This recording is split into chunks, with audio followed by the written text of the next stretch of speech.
Hello guys and welcome back to my channel. इससे पहले के पार्ट में हम लोगों ने देखा था ये वो लोग घर पहुंच गए थे और बुक को सामने रख के ना वांग यीबो और विंग बैठा हुआ था। विंग क्या था, तुम्हारा ये काला जादू काम करेगा भी, हमें अगले जन्म का इंतजार करना है। यीबो अब गूगल की एक वेबसाइट खोलता है और कहता है बट यहाँ पे तो यही लिखा हुआ था, यहाँ पे इससे पहले भी एक नावल में ऐसे ही काम किया था। विंग अपना सर पकड़ लेता है कि तुमने मेरा एक बूंद खून बर्बाद कर दिया। इसी गूगल की बात सुन गई, हटो यहाँ से यार, इससे अच्छा मैं खुद ही कर लूँगा कोई ना कोई वे फाइन, मुझे पहले ये बुक पढ़ने दो। यहाँ पे वांगे वो बुक छीन लेता है, नहीं ये वाली तुम बिल्कुल नहीं पढ़ोगे। एक काम क्यों नहीं करते, तुम्हारे पास तो वैसे ही बहुत पावर्स है ना, तुम कुछ करके हमें वापस भेज दो। कहता बहुत जल्दी याद आ गई कि मेरे पास कोई पावर्स है। और वो यहाँ पे उस बुक को तो पढ़ नहीं पाता है बट कोई ना कोई तरीका ढूंढने लगता है और उसे समझ नहीं आ रहा था कि ये तरीका क्या होगा।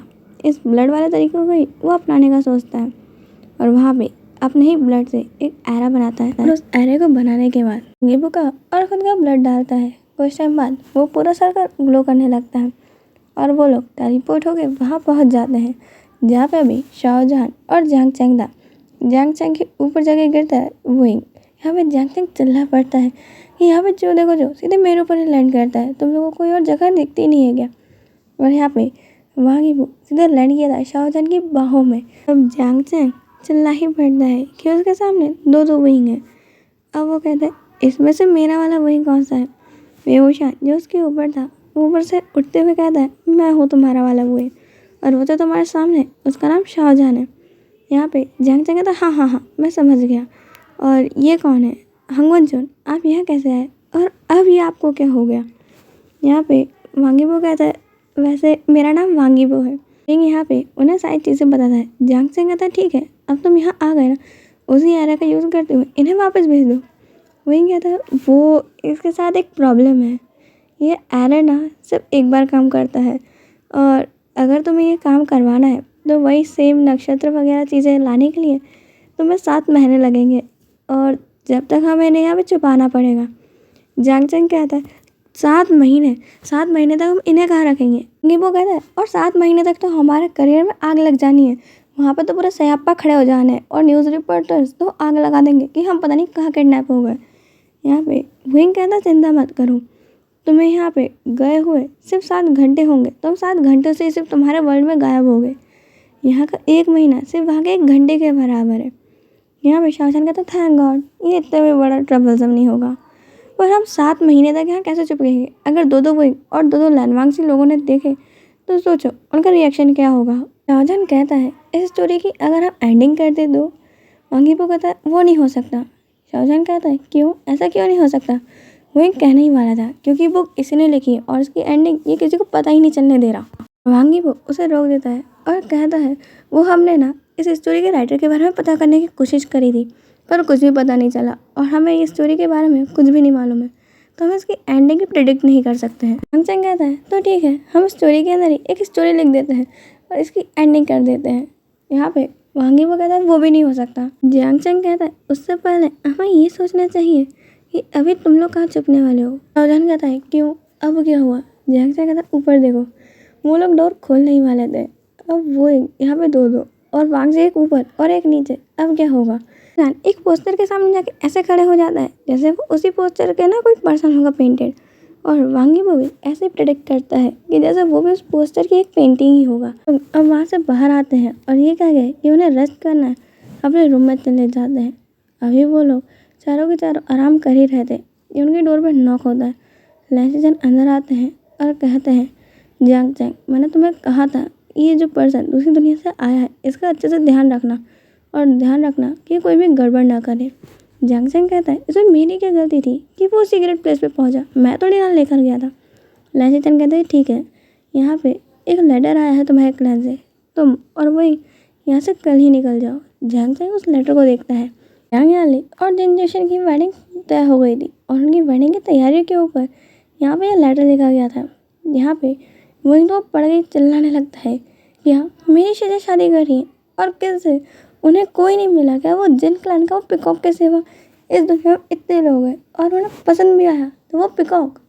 लैंसीजन अब वही को घूर रहे थे इसे क्या हुआ। यहाँ पे अब जांग चैंग वही के पैर पे पैर रखता है और कहता है कुछ नहीं, मैंने इसे ये सब कुछ सिखाया है। लैंसीजन कहता है हाँ ठीक है तुम लोग कल ही यहाँ से निकल रहे हो और ध्यान रखना किसी को कुछ पता ना चले। जैंग चैंग हमें सहलाता है। यहाँ पे वांगी वो बाहर आता है और कहता है मेरे को समझ नहीं आ रहा है हम लोग चुप क्यों हो रहे हैं। जैंग चैंग कहता है एक काम करो बाहर जाओ तुम्हें खुद पता चल जाएगा। यहाँ पे शाओजहान उसे हाथ पकड़ के रोक लेता है। ईवो कहाँ जा रहे हो। वांगी वो कहता है गगा मैं बाहर जा रहा हूँ। यहाँ पे तुम्हारे जैसे दिखने वाला एक और पर्सन है और अगर सबको पता चला यहाँ पे एक जैसे दिखने वाले दो दो पर्सन घूम रहे हैं ना तो पक्का उनमें से दोनों में से किसी एक को तो फांसी पे चढ़ा ही देना है। इनका पूरा वर्ल्ड ना हिटलर से भरा हुआ है। इतनी भयानक सजा है तो मैंने आज तक सुनी भी नहीं होगी जो मैं देख रहा हूँ।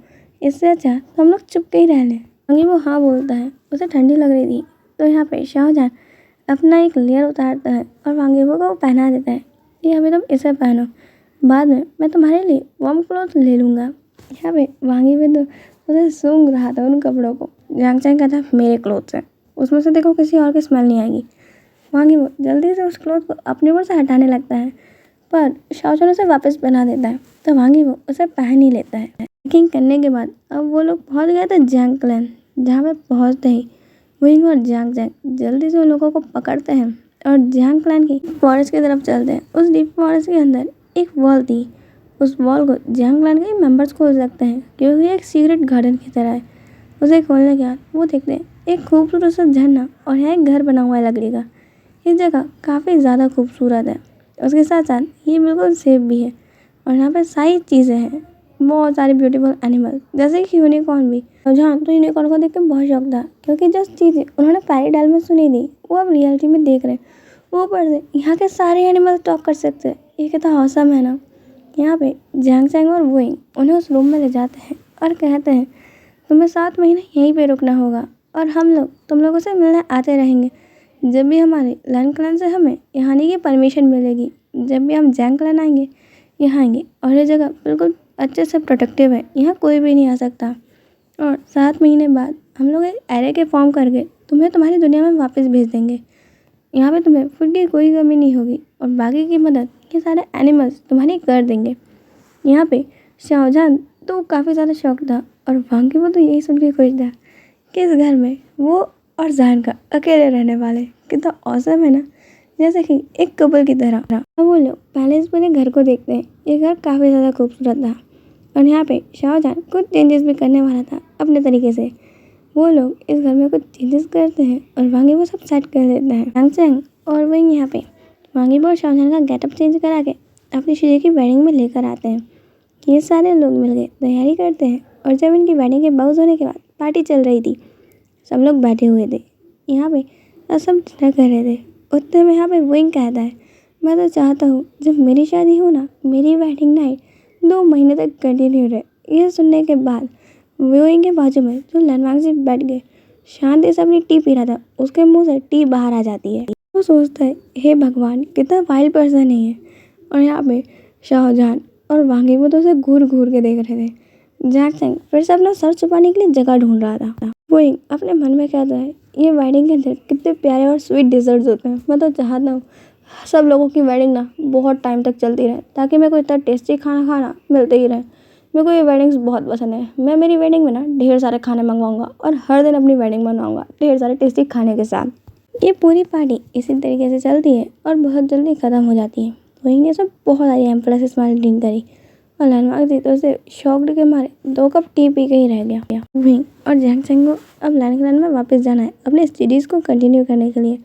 वो लोग शाहजहां और वांगी को उस फॉरेस्ट में वापस छोड़ाते हैं और इस जगह को लॉक कर देते हैं।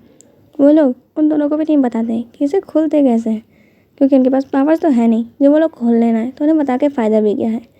इसलिए अब वो लोग लैंड क्लैन में पहुँच गए थे और यहाँ पे वुइंग ने कुछ चीज़ों को सेट किया था जैसे हमारे यहाँ कैमरे होते हैं उसी तरीके से उन पर नज़र रखने के लिए यहाँ पे कोई खतरा तो नहीं आ रहा है ना। सुबह जल्दी उठता है और अब वहाँ से बाहर निकलता है और बाहर का खूबसूरत नज़ारा देख ही रहा था। बीच से वांगी वो नींद में आता है अपनी आंखें मलते हुए और विंग के शोल्डर पे अपना सर रख लेता है। विंग उसका हेड पे पैट करता है और कहता है तुम जाके बैठो मैं तुम्हारे लिए कुछ बनाता हूँ। वांगी वो हमें से खाता है और वो जाके फिर से काउच पे बैठ जाता है जैसे विंग ने कुछ टाइम पहले ही बनाया था और वहाँ पे भी सोने लगता है। विंग यहाँ से कुछ फ्रूट्स लेके आता है और उसके साथ ढेर सारे बनीज भी गए थे। वो बनी लोग उसे कह रहे थे एंजल एंजल क्या हम तुम्हारी मदद करें? वही हंसता है और कहता है मैं तुम्हें एंजल कहाँ से लगता हूँ? वो रैबिट्स कहते हैं हमें तो तुम एंजल ही दिखते हो, पर तुम्हारे विंग्स कहाँ हैं? तुमने उन्हें कहाँ छुपा रखा है? यहाँ पे एक बनी का बहुत छोटा सा बेबी था। वो ना अपने डैडी को कह रहा था, उसके डैडी ने उसे डांटा था।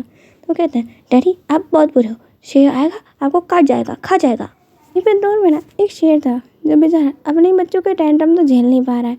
उसके बच्चे भी कह रहे हैं शेर आएगा आपको खा जाएगा। शेर भी सोच रहा है कि मेरे को कौन सा शेर आके खाएगा। उसकी वाइफ आती है तुम लोगों से बच्चे भी नहीं संभाले जाते, पता नहीं तुम लोग होते काहे के लिए हो, काम के ना काज के, दुश्मन अनाज के। वो शेर सोचता है समझ गया कौन खाने वाला है मेरे को। वो कहता है डार्लिंग तुम गुस्सा क्यों करती हो, मैं अभी तुम्हारे लिए खाना लेकर आता हूँ। शाहजहान हंसता है और यहाँ पे फ्रूट्स लेकर आता है और कुछ वेजिटेबल्स। यहाँ पे वांगीबो के लिए खाना बनाता है, उसे होश में लाता है। जो आधी नींद में है उसे नींद से बाहर लाके वांगीबो अब फ्रेश होके आता है, जिसने अभी अभी ना पॉन्ड के अंदर से नहा के आ रहा था। और जो इस पल की फ्रॉक जैसी ड्रेस है उसके से रिबन ही टाई नहीं हो रहे थे कि इन्हें बांधते कैसे। वो ऐसे ही ना शाहजहान के सामने आ जाता है, कहेगा ये मुझे बंद ही नहीं रहे। यहाँ पे अब शाहजहान ईबो की तरफ देखता है और एलिस की बॉडी को कुछ टाइम घूरता है, जिसकी वजह से पानी अभी भी टमक ही रहा था, उसे तो नज़र ही नहीं हट रही थी। पर फिर वो ईबो के पास जाता है और एक एक करके उन पाँचों रोप्स की ना वो जो रिबन है उन्हें टाई करने लगता है। ईबो को अब वो बिठाता है और उसे खाना देता है। ईबो यहाँ पे जान को भी खींच लेता है। अब वो लोग चैन से बैठ के खाना खा रहे थे। यहाँ पे ईबो सोच रहा था हाय कितना अच्छा लग रहा है, यहाँ पे हमें कोई टोकने वाला है ना रोकने वाला है, ना ही कोई काम है, बस दिन भर जानका को ताड़ना है और उनके साथ फ्लर्ट करना है। ये कितना औसम है ना। मैं तो चाहता हूँ कि इस वर्ल्ड से मुझे जाने का कोई रास्ता कभी मिले ही ना, और हमेशा मैं यहीं रहना चाहता हूँ। शाहजहान कहता है ईबो तुम क्या सोचने लगे, जल्दी खाओ वरना खाना ठंडा हो जाएगा। यहाँ पे ईबो हाँ कहता है और वो कहता है गगा हम आज क्या करेंगे। यहाँ पे शाहजहान कहता है आज हम लोग यहाँ पे झूला बांधेंगे, क्योंकि मेरा मन है कि मैं बचपन में झूला झूला करता था और जब हम बड़े हो गए तो अगर मैं कोई झूला झूलने जाऊँ ना सब लोग ऐसे देखते हैं इतने बड़े होने के बाद बच्चों जैसी हरकत है। अब यहाँ पे कोई है नहीं तो झूला झूलना है, तो वो सारी चीज़ें करना है जो बहुत टाइम से ना मेरे करने का मन था, पर लोग क्या कहेंगे और मेरे इतने बिजी शेड्यूल के कारण मैं कर नहीं पा रहा था। ईवो तुम्हारे पास भी कोई लिस्ट होगी ना, क्योंकि वो अपने मन में सोचता है हाँ सिर्फ एक ही लिस्ट है कि आपको पटाना है, आपसे शादी करनी है, ढेर सारे ना कॉन्डम्स के पैकेट मेरे को ख़त्म करने हैं। तो लगता है मेरे को हमारे लिए एक पूरी कॉन्डम की फैक्ट्री खरीद लेनी चाहिए, क्योंकि मैं उन्हें हर दिन ख़त्म करना चाह रखता हूँ। आप लोगों की भी कोई ऐसे विश है जो बड़े होने के बाद आप कर ही नहीं पाते हो। सब लोग कहते हैं इतने बड़े हो गए अभी भी बच्चों वाली आदतें नहीं गई। अगर हो तो मुझे ज़रूर बताना। आज के लिए इतना ही, हम मिलेंगे नेक्स्ट पार्ट में। बाय।